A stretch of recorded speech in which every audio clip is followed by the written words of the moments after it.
안녕하세요. 매일 새로운 사연을 전하는 읽어주는 사연 라디오입니다. 구독과 좋아요, 많은 공유 부탁드립니다. 오늘의 사연 시작하겠습니다.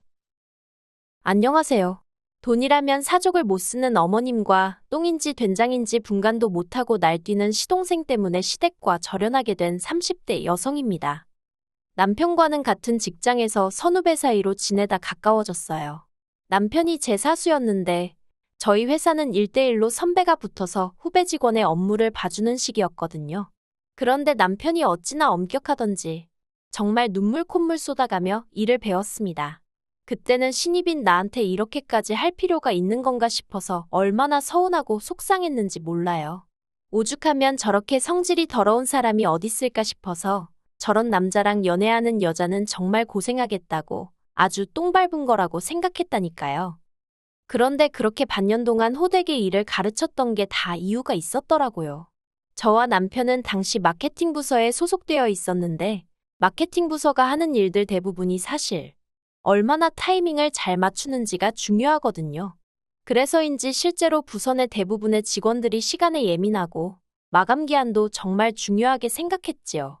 그리고 저보다 3년 먼저 회사를 다녔던 남편은 이런 점들을 일찍이 깨우치지 못해서 제 발로 나가거나 회사에서 내쫓기는 신입 직원들을 심심치 않게 봤던 모양입니다. 그래서 자기 딴에는 아쉽기도 하고 측은한 마음도 들어서 도와준다는 생각으로 그렇게 독하게 굴었던 거라고요. 제 수습 기간이 끝난 이후로는 남편과 저는 직장 내에선 좋은 선후배 사이로 퇴근 후에는 좋은 오빠 동생 사이로 지내게 되었어요. 물론 이건 제 생각이고 사실 남편은 언젠가부터 계속해서 저와 만나보고 싶다며 몇 번이고 저에게 고백을 해왔답니다. 하지만 회사에서 사내 커플을 어떻게 생각할까 걱정도 되었고 젊은 남녀가 사귀다 헤어질 수도 있는 건데 그걸로 괜한 구설수에 오르내리진 않을지 걱정이 돼서 제가 계속 밀어내고 있었네요. 하지만 4년이란 시간이 흐르도록 한결같은 남편의 모습에 결국 제가 마음의 문을 열게 되었지요. 사귀는 동안 저희 두 사람 사이에는 정말 작은 말다툼조차 없었을 만큼 모든 것이 원만하게 흘러갔어요. 직장에서 매일같이 보다 보니 특별한 데이트를 자주 하고 그런 건 아니었지만 오래된 연인처럼 편안했달까요. 그리고 3년 후 저와 남편은 누가 먼저 결혼 이야기를 꺼냈던 건 아니지만 당연하다는 듯이 자연스러운 수순처럼 결혼 준비를 해나가기 시작했습니다. 본격적으로 결혼에 관한 이야기를 주고받으면서 서로의 가정형편과 재정 상황을 오픈했어요. 일단 가정형편부터 이야기를 하자면 저희 친정은 평범해요.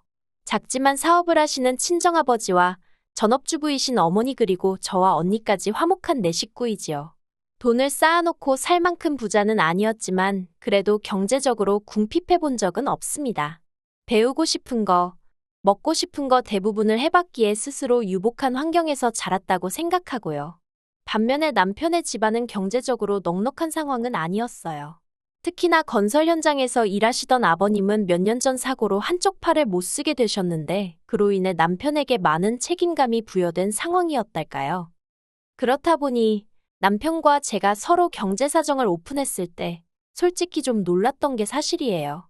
저도 어느 다른 또래 여자들처럼 꾸미기도 좋아하고 그렇다 보니 아주 악착같이 돈을 모으지는 못했습니다. 그래도 그때가 제가 직장 생활한 지 7, 8년쯤 되던 시기였는데 1억 정도 들고 있었거든요. 그런데 남편은 저보다 기간도 길었는데 7천밖에 없다고 하더라고요. 7천이 물론 적은 돈은 절대 아니지만 아무튼 제가 조금 당황했었답니다. 이후로 저희는 양가의 도움 없이 결혼 준비를 시작했어요. 원래부터 그럴 생각은 아니었는데 남편이 애시당초 시댁에다가는 아예 손을 벌릴 생각이 없더라고요. 그래서 저도 친정에 별다른 이야기를 하지 않았고 자연스럽게 두 사람이 모은 돈으로만 준비하게 된 거였지요. 그런데 이 상황을 알게 되신 친정아버지가 형편되는 사람이 좀 더 낼 수도 있는 거라면서 먼저 선뜻 5천만 원을 보태주시대요. 그렇다 보니 제가 거의 2배를 해가는 상황이 된 거고요. 하지만 남편과 제가 모은 돈을 다 합쳐도 2억이 되지 않다 보니 서울에서 아파트를 사기엔 턱없이 부족했어요. 그래서 제가 먼저 대출 이야기를 꺼냈습니다. 그런데 남편이 예전에 시댁이 빚으로 고생했던 기억이 있어서 대출은 내키지 않는다고 하대요. 그래서 상의 끝에 대출을 받되 제 이름으로 받고 대신 아파트도 제 명의로 하게 되었습니다. 몇몇 친구들이 그러다 이혼이라도 하게 되면 그 빚을 다 어떡하려고 하냐며 걱정을 해주긴 했는데 영끌 수준도 아니었고 제 나름대로 계산해봤을 땐 충분히 감당할 수 있겠더라고요. 아무튼 여러 가지로 남편과 원만한 합의 끝에 내린 결정이었네요. 하지만 식을 코앞에 두고 어머님께서 집이 제 명의로 되어 있다는 사실을 아시고는 크게 화를 내셨습니다. 어떻게 그런 중요한 계약을 제 이름으로 할 수가 있냐고요. 어머님께서도 제가 남편보다 결혼 비용을 더 많이 부담하는 걸 알고 계셨는데 그런 식으로 화를 내시니 솔직히 많이 당황스러웠어요. 그래서 조심스레 다시 전후 사정을 설명드렸네요. 하지만 어머님이 보여주신 태도는 한마디로 어이가 없었습니다. 명의와 돈은 별개의 문제라는 알 수 없는 말씀만 반복하셨거든요. 그리고는 급기야 저더러 이제라도 남편 명의로 바꾸던지 하다못해 공동명의라도 하라며 화까지 내시더라니까요. 그런 어머님의 모습에 놀랐지만 저는 저대로 그렇게는 못한다고 끝까지 버텼고요.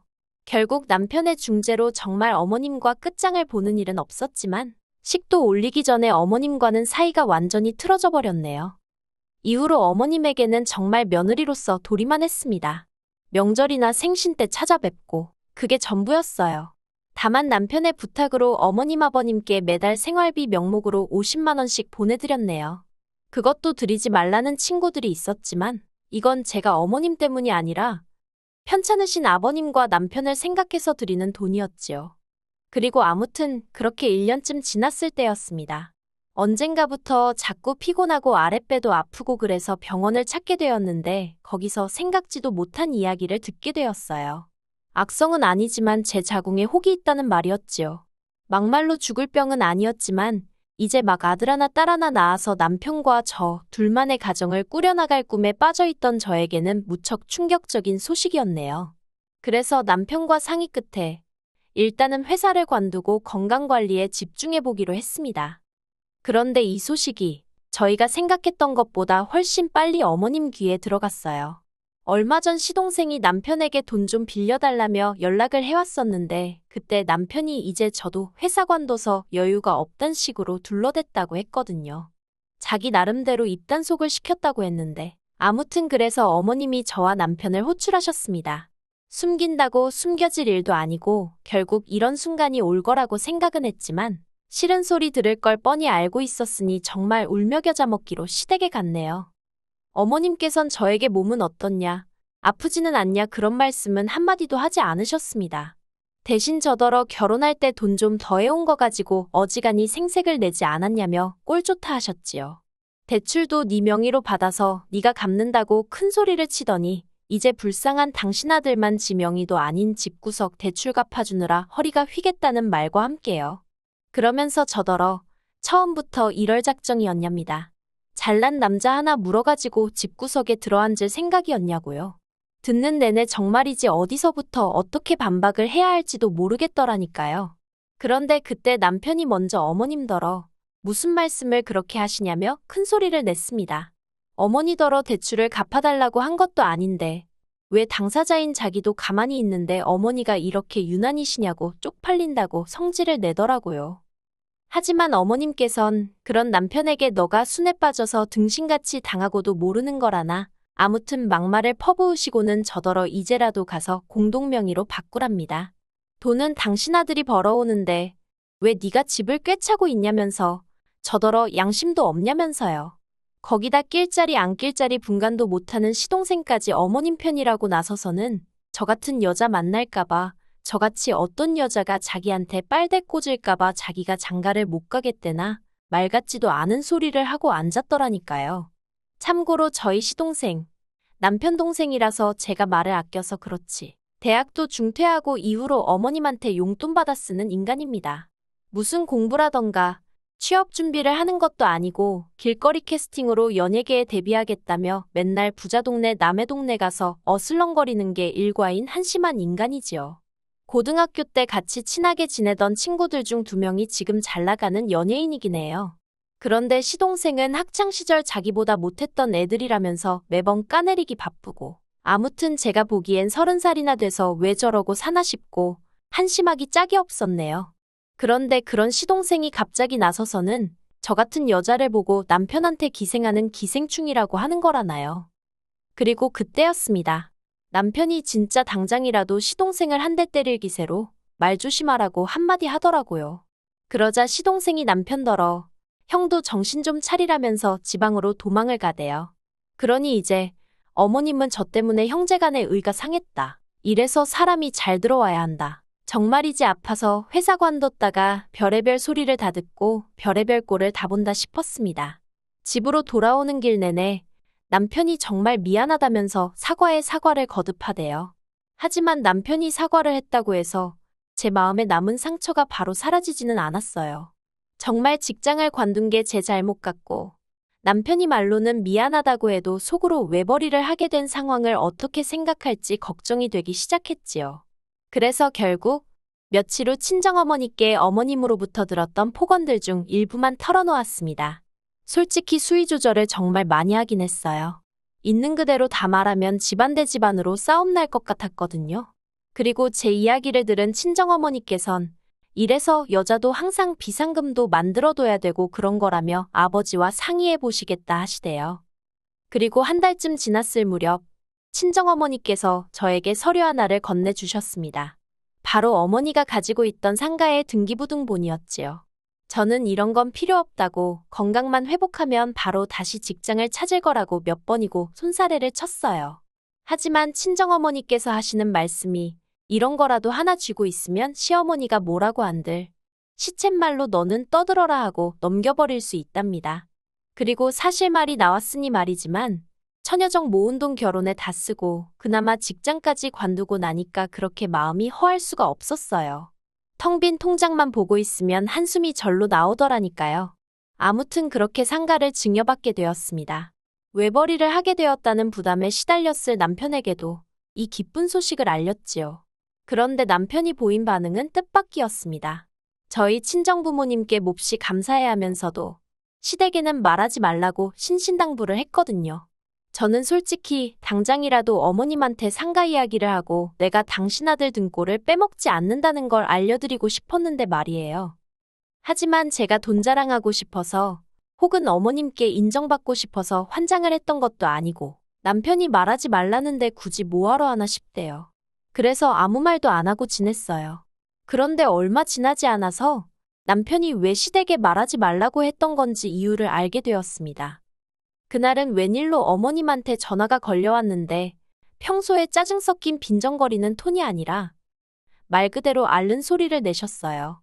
그리고는 하셨던 말씀이 간단하게 정리하자면 시동생이 어떤 여자를 임신시킨 탓에 급하게 식을 올려야 하는데 시동생 장가 보낼 돈이 없답니다. 그러면서 저더러 아파트를 담보로 대출을 좀 받아보라나요? 어이가 없었지요. 그리고 동시에 왜 남편이 어머님한테 상가 이야기를 하지 말라고 했는지 바로 납득이 되대요.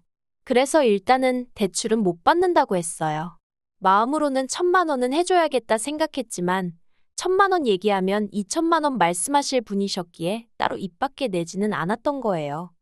하지만 며칠 뒤 시동생이 결혼할 여자를 소개시키겠다며 저희 부부더러 시댁으로 오라고 했던 날이었어요.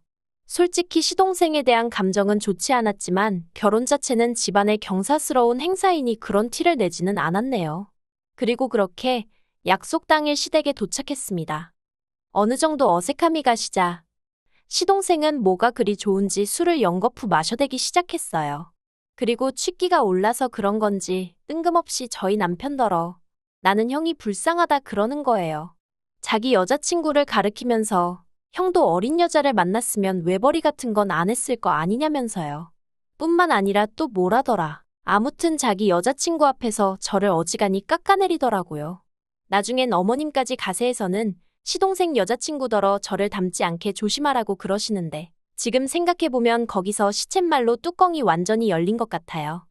남편은 남편대로 한심하다는 듯 어머님과 시동생을 보더니 이 사람 얼마 전에 월세 나오는 상가 증여받았다. 거기서만 한 달에 6,700은 나온다며 제 이야기를 하대요. 그리고는 시동생더러 하는 말이 너 장가 갈 때 형수가 1,000만 원은 해주려던 모양이다. 그런데 그거 내가 못 해주게 할 거다 그러더군요. 게다가 그뿐만이 아니었어요. 남편은 어머님께도 아들 외벌이 하는 건 그렇게 안쓰러워 하시면서 달달이 50만 원씩은 꼭 받아가시지 않냐고 쏘아붙였거든요. 그리고는 어머님더러 어머님 말씀대로 외벌이로 살려니 힘들다며 이달부터 용돈 못 드린다 하더라니까요. 그리고 마지막으로 남편이 시동생 여자친구한테도 한마디 하대요. 재수 씨는 얼마나 들고 시집 오냐면서 아무튼 직장도 잘 다니고 살림도 잘하고 시어머니랑도 살갑게 지내는 좋은 며느리가 되기를 바란다나요. 자기는 자기 와이프 그러니까 저한테 미안하고 안쓰러워서 그런 짓까진 못 시키겠다면서요. 그러자 아깐 시동생 옆에 딱 붙어서 킥킥거리던 표정은 온데간데 없이 아주 똥 씹은 얼굴을 하고 있더군요. 그리고 그렇게 시댁을 나왔습니다. 솔직히 말하면 시댁을 떠나고 나서야 이 말도 할 걸, 저 말도 할 거라고 후회가 되긴 하대요. 안에서는 당황스럽기도 했고, 그래서 말이 잘 안 나왔었거든요. 그래도 다행히 남편이 저보다 더 크게 화내주고 소리쳐줘서 그간 가슴에 맺힌 게 많이 풀리긴 했지요. 그리고 이후로 지금까지 1년이란 시간이 흘렀는데 최근까지도 시댁과는 연락하지 않고 있어요. 그러다 제 임신 소식을 들은 어머님이 얼마 전 남편을 통해 다시 왕래를 하고 지내자는 의사를 전달해 오셨습니다. 하지만 저는 절대로 안 된다였고 지금도 그 생각엔 변함이 없어요. 왜냐하면 어머님께서는 시동생에, 그러니까 시조카를 길러주고 계셨거든요. 시동생 여자친구는 딸만 낳아놓고 도망치듯 집을 나갔어요. 아무튼 그런 와중에 어머님하고 다시 왕래를 했다간 어쩌면 그 시동생 애를 저더러 키우라고 할지도 모르잖아요. 아니면 용돈도 안 드리고 있었으니까 다시 용돈에 이젠 시조카 키우는데 들어갈 돈까지 기대하실지도요. 그리고 다행히 남편도 이런 제 우려와 걱정을 이해해 주었습니다. 그래서 앞으로도 명절이나 어머님 아버님 생신 같은 날 남편만 잠깐 들려 얼굴을 비추고 오는 정도로 그만큼의 거리를 두고 살기로 했네요. 시간이 흐르다 보면 억지로 애쓰지 않아도 어머님과 다시 마주할 날이 있을지도 모르겠지만 적어도 그 시작이 저는 아닐 겁니다.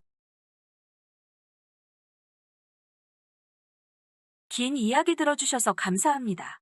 오늘의 사연은 여기까지입니다. 구독과 좋아요, 알람 설정해주시면 앞으로 더 좋은 사연으로 찾아오겠습니다. 감사합니다.